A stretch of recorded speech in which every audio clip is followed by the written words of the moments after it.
You're listening to How to 20-something, the only podcast that helps both men and women navigate their 20s and learn how to adult across all aspects of their lives.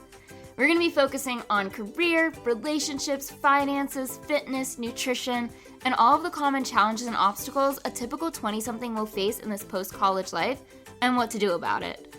I'm your host, Jess Diamond, and I am the CEO and founder of Jess Diamond Coaching, where I help young professionals get their shit together, gain their confidence, and own their life. No one prepares you for this adulting world, so allow me to help you feel like you are no longer a chicken running around with its head cut off, and that you actually know what the hell is going on and what your next step to take is. Welcome to How to 20-something.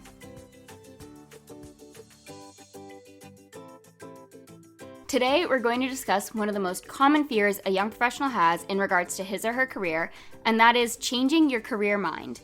And this topic actually came from a request from one of you, but is also a very normal yet conflicting experience, so I decided to make an entire episode about it. I've slowly been receiving some good topics that you guys want me to talk about on here and coach around, so please continue to check out the show notes for links to either submit a topic or a question, or to even come and be a guest on the show. I promise it's not as scary as it may sound, and I make sure you're well prepared and comfortable before we even start. In the meantime, let's go through what might be coming up for you when you think about possibly shifting gears, why your fear is preventing you from doing so, and how you can begin to alter the voice in your head to encourage you to make this choice. And also thank you, Paige Miller, for the episode idea. Now, anytime I ask someone if they love their job and they say not really, I follow up with what is something you'd rather be doing. And they give their answer and usually follow it up with, but I'm scared to do that. And believe me, I get it. I was once in your shoes and made a leap that I will never, ever regret doing. And my main message for this episode is you can always go back, but you're never going to regret taking that step forward, whether it worked out the way you anticipated or not. And I always feel like people need permission to make any decision in their life because I know I definitely feel that way. So I'm here to tell you it's okay to keep changing your mind. You have 40 working years. Who's to say you can't keep changing what you want to do? Is it the standard thing to do? No, not really. But fuck the standards. I know I can certainly speak for myself and a majority of the young professionals listening that we grew up under the presumption that you graduate high school, choose a major, graduate with that degree, and then work in that area for the rest of your life. And just about every single member in my family exemplifies this path to some extent. So it's all I ever knew. In fact, I didn't know it was even possible to switch your career up, which sounds silly in hindsight, but that was my belief subconsciously instilled in me for my entire life, up until 2020. I wrote in one of my 2020 COVID journal entries that I wanted to change careers to the health and fitness industry, but was afraid I would be disowned by my family as it appeared to be really frowned upon to take a career risk and leave the job you went to school for, especially if that career is not a guaranteed source of income, but something you have to work to build yourself. No one in my family ever said anything along those lines, but it was a story I created based on my upbringing and knowing that all of my aunts, uncles, and cousins had followed that specific path in life. And I want to say, screw that ideology. Like, yes, you can most definitely choose that path in life where you pick a major in college and work in that field until the day you retire, and there is absolutely nothing wrong with that. But I'm speaking to the people that have entered the adult world and realize that their 9-to-5 is not what they imagined it to be, but feel stuck in the choice their 18-year-old self made. Because that's what happened to me. The end of my first week of my first adult job out of college, I vividly remember having the thought of, this is it? This is the next 40 years of my life? This is what I've been working towards? No, I can't accept that. And I do want to say to those of you listening that it is possible that it's your place of employment and not your career, so look into changing jobs. But if it's the career, if you're looking around at your peers, your supervisor, and people who have been in this industry at this company longer than you, and you don't like what you have to look forward to, then I'm giving you the permission to change your mind. Pull a 180 on your career. Get the proper certifications or degree needed to make the switch, plan out the decision you're wanting to make, and apply for the jobs that sound more appealing to you in a possibly different industry. As long as you show your willingness to learn, grow, and work hard, you become moldable to any career situation. And like I said, you're never going to regret making the transition, and know that you can always go back to where you came from as a fallback. But if you don't, you risk living a life of what ifs. Even if it ended up being the worst decision of your life, at least you tried something new and learned what you don't want from a job. A friend of mine exemplified this over the last year when he left the job he was hired out of college for. He realized he absolutely hated his new job, and after several months of trying to stick it out, he went back to his old company, only for a different position and sector in that company. He didn't make a 180 move on his career, but he did take a risk doing something else related to his field of work and realized it wasn't what he wanted.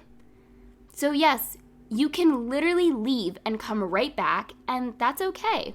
The grass isn't always greener on the other side, and sometimes you have to go to that other side just to see for yourself and make sure. I made a 180 in my career, since I have a bachelor's of design. I went to school for 4 years doing architecture and interior design work, never fully loving it, and honestly stuck it out because I wanted to prove my best friend's dad wrong that I could have a prosperous life in this field after he told me I wouldn't. My decision to pick this major came from a 17-year-old mind that knew nothing of all the career types out there. And when I redid my awkward-shaped bedroom in 11th grade, it was my mom who told me this is a career path I would excel in. So I went with it. After all, my mom knew more about the working world than I did, so I trusted her input. And don't get me wrong, I was good at it. I had a natural eye for space planning, but it wasn't where my heart was. The caveat is, I didn't know where my heart was until shit hit the fan and I accidentally found it. I mentioned part of my story as to how I stumbled into my career change during my time of unemployment in episode 7. And once I realized I needed to get out of the corporate world in pursuit of my own happiness, I started to research complementary careers for personal trainers. And for me, my happiness came from the work I was doing, since I already uncovered an overwhelming sense of love and fulfillment from trying out personal training. My interior design degree gave me 0 prerequisites for a master's in another field more related to nutrition or sports medicine. Shocker, I know. Plus, I wasn't really in a place to go back to school, so some similar options appeared in the form of more certifications. I did a ton of research. I talked to a lot of people who went through these types of programs and decided in April of 2021 that it was my time to begin my coaching journey. For me, making a switch in my career was no longer scary. It was in 2020, since even my own mom was not in support of me following my dreams and my heart. But by 2021, my mom realized how determined I was, my well thought out plan for the next year of my life, and my true passion that screamed out behind my voice whenever I would talk about it. For me, leaving my corporate job was a no-brainer. My interior design job was in office full-time, which in May of 2021, which is when they made the rule to be in office full-time, that was still pretty unheard of. I hardly ever went on site visits or to showrooms. I had horrible benefits. I was making less than a teacher's salary. And anytime there was a lull in my day, I felt like I was wasting my time, as I now knew how valuable my time could be spent elsewhere. The good thing about this job was that it didn't stress me out, so I could devote more energy and mental capacity to growing my business. But in my mind, I really wasn't risking much by leaving this job and venturing out on my own. I knew it was going to take a lot of work, but I saved up a lot of money and hired a business coach who I still work with over a year later to help me figure out how to create a feasible business for myself. For some of you listening, maybe your shift in careers is from the stability of the corporate world to the crazy self-employed world, or it's from one type of job to another. Regardless of what this shift is, unless it's from one company to another in line with your experience, you can pretty much expect to go back to the beginning of the working world and work your way up. Because now you have a lot more learning to do. However, I do want to add that if you don't want to be in the corporate world because you think it sucks, so you think the self-employed world is the easy way out, I'm here to tell you it is absolutely not the way to go. And don't let the TikTok influencers let you think otherwise. Unless the business you're creating is your entire heart and soul, it is not worth the mental and financial stress only to be able to work on your own time. which is why I'm telling you to find a career that doesn't feel shitty. And if you have a passion somewhere else, start it as a hobby or a side hustle. And who knows, maybe it will eventually allow you to make that switch. But, and I cannot stress this enough, so I'm saying it again, it is not the easy way out of your 9 to 5. It is not for the faint of heart. I know it's so enticing to want to be able to work for yourself, but it requires a shit ton of planning to do. It should not be a decision made based on you losing or hating the job you are at, but a decision you come to on your own and build up the resources to make that transition with a stable mind. It took me 11 months of planning and seriously saving so that I would be okay when first starting out, because it is rare for you to make a living's worth of money within the first year or 2 or 5 of being self-employed. This was not some spur-of-the-moment decision, and it wasn't because I was sick of the corporate life, but due to the fact that I found the thing that lights me up in my life, and in order for me to be able to do it, I needed to leave the thing that was consuming a majority of my time. When it comes to switching industries from one full-time job to another, know that it's okay to have an entry-level position again. Go try a new career before calling it quits on the full-time working world and see what else is out there. Sometimes you have to take 3 steps back in order to get 10 steps ahead in a field you actually enjoy and at least partially care about.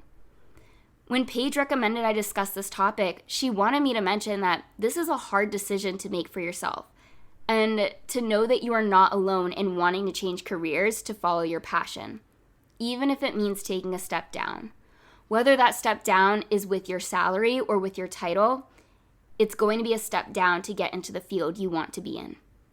Know that you're playing the long game. You're trying something new to bring more success and happiness later on, even if it means taking a pay cut and an ego cut right now.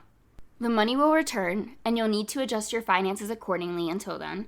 But a few years from now, it could be the best decision you made for yourself. And it's okay to keep changing your mind with what you want out of your job. You have 40 good years after getting your bachelor's to keep figuring things out. Again, it takes up so much of your life and your time, so why put yourself through something that feels like it's soul-sucking? You can go back to school and get a new degree. You can start as an apprentice and gain the experience and knowledge for a decent job. And as I said before, you can get more certifications to help build up your expertise in a different area. I had a client that worked with me in the fall of last year. He came to me right after he was laid off from his job, and he was going through many different possible scenarios of what his next step was going to be. He originally said in our very first session together that he was not looking to re-enter the corporate world, and that a few months prior from being laid off, he filed for an LLC and wanted to take the self-employed route. I'm not going to advise against a client's goals and aspirations, but I did warn him of the mental toll it takes on you when you enter this form of the working world, especially when you're unprepared for it.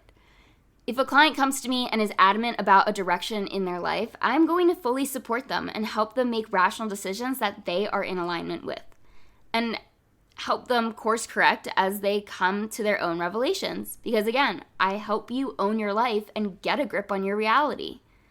Together, we set goals in relation to his health and career, and then worked on making all of the pieces in his puzzle of life fit together. We implemented a routine for him to do every day, which included working out, networking, and brainstorming the process of the self-employed world, and getting him up on his feet. And about halfway through our time together, we were able to peel back his reason for being so against going to another corporate job, which was because he didn't want fully remote ones and in the industry he was currently in. So he concluded that this is not the time to pursue his own business, as there are other skills he wants to learn to help him for when he is ready to be his own boss. We shifted gears to look for a different career path where he could learn more about different sides of the business that would then further support his overarching goal of becoming self-employed. He knows that it's going to happen eventually. It's just not in his cards right now and in this season of his life. You see, your career doesn't have to be your whole life, but you should gain clarity as to what you want out of it and how it fits into your life both right now and in the future. I know we would all much rather get paid to sip margaritas on a beach somewhere, but for 99% of us, that's not going to happen. But what you can do is keep trying new things and figuring out what you do want from your job, and if there's another area in your life you can find your fulfillment in, so you don't feel like you're wasting your life. I know it's scary to think about making a career shift, and I'm about to delve into the fears that come with this version of change, but first you need to take a step back and see the trajectory your career is offering you, and if it's in alignment with the life you dream of for yourself. I've mentioned this in another episode, that change in general is scary. Your brain only wants you to do what's familiar and comfortable because it knows you won't die from it. And there's a lot of uncertainty that is accompanied with changing directions in a field you've only ever known in your adult life. Not to mention that ego hit that comes with having to take a step down from the position you're currently in. Some of the hesitancies coming up probably derive from wondering if this is the right decision, or what if you hate it even more than your current job and regret the entire decision, or it doesn't feel like the right time, which you're going to need to trust me on this. It's never going to feel like the right time.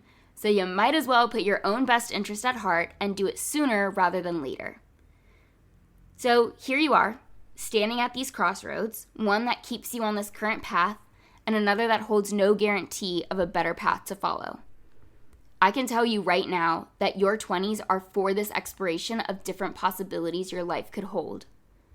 I help young professionals get their shit together, which means creating a solid foundation in their mental, physical, financial, and emotional health so they can go out and try new things and see what else is out there. And if you recall, this foundation that I refer to is home base. You need to create the stability in key aspects of your life to allow the exploration part to be possible and not lead to mental breakdowns or reckless spur-of-the-moment decisions. Yes, you're in your 20s, and this time is supposed to be fun. But the reality of the situation is, you're in your 20s, it's time to level up your responsibilities, take ownership of your actions, create well thought out plans, and show up for yourself so your 20s can be fun, but also forward thinking, and setting the foundation for what you want out of the rest of your working adult life and how your career fits in with that vision. You don't need to stay in the norm and work your way up the corporate ladder, or choose a job for its pay, but you actually have no interest in it or fulfillment from it.